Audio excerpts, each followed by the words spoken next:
বিগত প্রায় ৪ বছর ধরে সকালবেলা দিনের শুরুতেই খালি পেটে নানান ঘরোয়া পথ্য খাওয়াটা আমাদের বাড়ির একরকম অভ্যেস।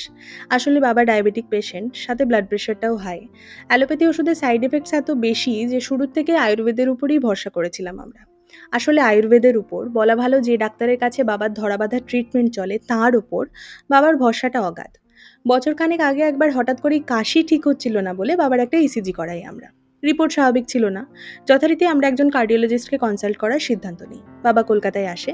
আমি নিজে বাবাকে নিয়ে যাই কলকাতার এক নামকরা বেসরকারি হাসপাতালে। এমনিতে বাবা ভীষণ নার্ভাস মানুষ। বরাবরই ডাক্তারের কেবিনে ঢোকার আগের মুহূর্তে ভীষণ প্যানিক করে। সেদিন ডাক্তারের সামনে বসেও যখন প্রেশার মাপা হলো, তখন তো ১৯০/১২০। সত্যি বলতে আগেও বেশ কবার এত হাই প্রেশারেও সামলে নিয়েছিল বাবা। ডাক্তারকে সে কথা জানানো হয়। একজন ৫৮ বছর বয়সের মানুষ, যে নিজে একজন হোমিওপ্যাথি ডাক্তার এবং নিতান্তই বিপদে পড়ে নিজের গোঁড়ামি এবং হোমিওপ্যাথি ছেড়ে ডাক্তারের কাছে এসেছে, সেই মুহূর্তে দাঁড়িয়ে যার প্রেশার ১৯০, তাকে সামনে পেয়ে জানি না কী কারণে ভদ্রলোক প্রথমেই নানানভাবে বাবাকে অপদস্থ করতে থাকেন। শুরুটা হয় হোমিওপ্যাথি ইজ টোটাল বুলশিট দিয়ে, এবং পরপর সরাসরি পেশেন্টেরই সামনে তিনি একথা বলে বসেন যে এখনই এই মুহূর্তেই আপনার ব্রেনের নার্ভগুলো ফেটে একটা বিচ্ছিরি কাণ্ড ঘটে যেতে পারে। সত্যি বলতে তখন বাবার মুখ চোখ দেখে আমি যতটা না ডাক্তারবাবুর উপর রেগেছিলাম, তার চেয়ে বেশি ভয় পেয়েছিলাম এই দুশ্চিন্তায় যে এই মানুষটাকে আমি এখন এই হাসপাতাল থেকে বার করে নিয়ে যাব কী করে। কোনো মতে হ্যাঁ হুঁ করে বেরিয়ে আসি কেবিন থেকে। ডাক্তারবাবুর পরামর্শ মতন বাইরে নার্স রেডি বাবাকে ইমিডিয়েট এমার্জেন্সিতে ভর্তি নিয়ে একখানা ইঞ্জেকশন পুশ করতে। আমি তখন কি করব না করব ভেবে নিজেই কনফিউজড। হঠাৎ মাথায় খেলে গেল বহুদিন আগের পরিচিত এক আয়ুর্বেদিক ডাক্তারের কথা। পরপর বাঘাযতীন থেকে বারাসাতের দূরত্ব।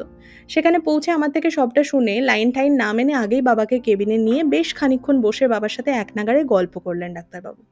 মোটামুটি মিনিট ১০ সময় পর প্রেশারটা যখন মাপলেন, তখন প্রেশার ১৬০/১০০।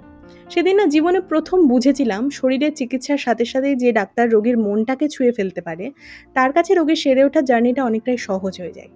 ডাক্তারবাবুর পরামর্শ অনুযায়ী সেদিন থেকেই শুরু এসব ঘরোয়া টোটকা খাওয়া। আমলকি, কারি পাতা, কালো জিরে, রসুন কুচি, কাঁচা হলুদের টুকরো, এসব তাই রোজই আমাদের বাড়িতে সকালের জলখাবারের আগে খাওয়া চাইই চাই। আমি বরাবরই এড়িয়ে যেতাম। হেলথ নিয়ে সচেতন হতে চেয়ে সবে খাবারের তালিকায় যেটুকুনি সম্ভব সেটুকুনি যোগ করেছি। বাই দ্য ওয়ে, এসব পথ্যের গুণাবলী সম্বন্ধে জানতে চাইলে কিন্তু অবশ্যই আমায় জানাবেন।